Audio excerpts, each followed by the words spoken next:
반갑습니다. 뒷담화 전문 유튜버 18시간 근무하는 편의점 NPC 주점장입니다. 여러 편의점에 가서 대충 흰자로 보면 여기나 저기나 그냥 다 똑같은 편의점 같지만 구체적으로 주민에서 살펴보면 뭔가 조금씩 다르거나 또는 많이 다르다는 걸 볼 수 있어요. 이번에는 매출이 적은 저매출 편의점의 특징에 대해 말씀드려보겠습니다. 첫 번째 행사, 발렌타인데이나 화이트데이, 그리고 빼빼로데이, 또 명절 선물 세트 같은 시즌 행사를 해야 돼. 그럼 다른 편의점은 막 밖에다가 조명 달고 행사 상품 놓고 뭔가 공격적으로 하잖아요. 하지만 저매출 편의점이나 상권이 안 맞는 편의점에서는 시즌 행사를 아예 안 하거나 굉장히 소극적으로 하는 편입니다. 보통 인형으로 재탕하거나 비교적 꼬른 상품은 시즌 반품이 되거든요. 그것들만 발주를 해서 구색만 갖춰놓습니다. 인기는 있지만 시즌 반품이 안 되는 상품을 발주했다간 손해를 보게 되거든요. 또 다른 경우는 예를 들어 이번 달에 와인 행사를 야무지게 해요. 근데 어떤 편의점은 와인이 아예 안 팔려. 사람들이 안 찾아. 그래도 뭐 포스터는 붙이라고 하니까 와인 행사 포스터를 외부에 붙였는데 어쩌다 한 손님이 지나가다가 그 와인 행사 포스터를 보고 들어오셨어요. 근데 그 매장에 와인이 없으면 헛걸음하신 거잖아요. 직원은 괜히 또 싫은 소리 듣고 그럼 외부 유리창에 와인 행사 포스터를 붙일 필요가 없겠죠. 본사 쪽에서는 그래도 홍보 차원에서 막 붙이라고도 할 텐데 점주들은 안 붙여. 두 번째 근무, 어떤 편의점에 갔는데 아침에 가도 사장이 근무하고 점심에 가도 사장이 근무하고 저녁에 가도 사장이 근무해요. 거의 NPC라고 볼 수 있습니다. 편의점에 인생을 갈아넣고 계시죠. 손님이 아침에 출근하고 점심에 커피 사고 저녁에 퇴근하고 자기 전에 맥주 한 캔 드시는 것까지 보고 퇴근을 합니다. 그런 편의점에서 알바생을 쓴다면 진짜 큰맘 먹고 한두 달 고민 끝에 뽑은 알바생일 거예요. 인건비가 정말 큰 비중을 차지하기 때문에 저매출 편의점 같은 경우는 정말 인건비라도 최대한 아껴야 되거든요. 우리 사장님들께서는 그래도 최저임금은 맞춰주셔야겠죠. 저매출 편의점 알바생 같은 경우 급여는 뭐 매장마다 다르겠지만 근무 난이도 하나만큼은 아주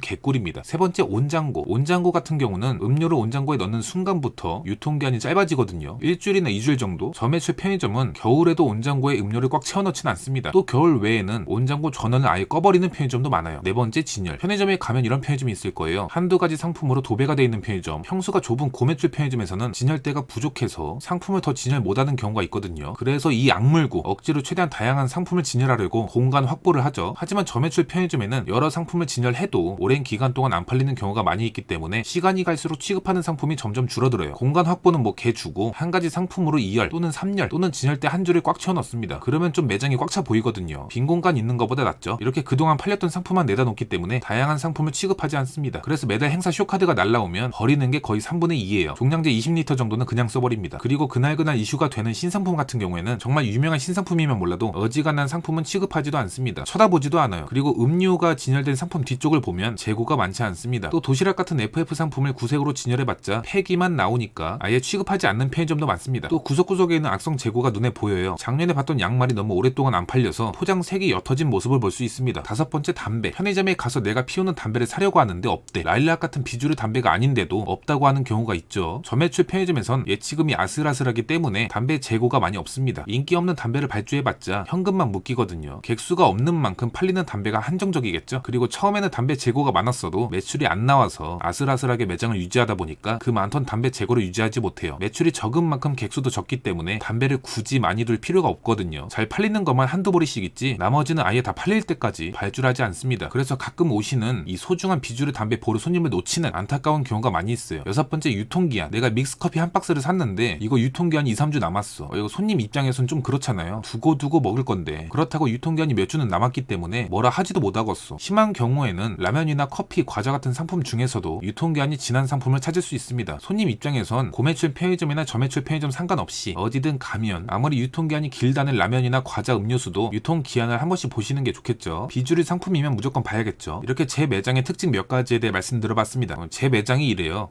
개 같은 거. 점점 더워지는데 우리 점주님들 매출이 조금씩 올라가셨으면 좋겠습니다. 편의점에서 일하시는 모든 분들 파이팅입니다. 그럼 안녕.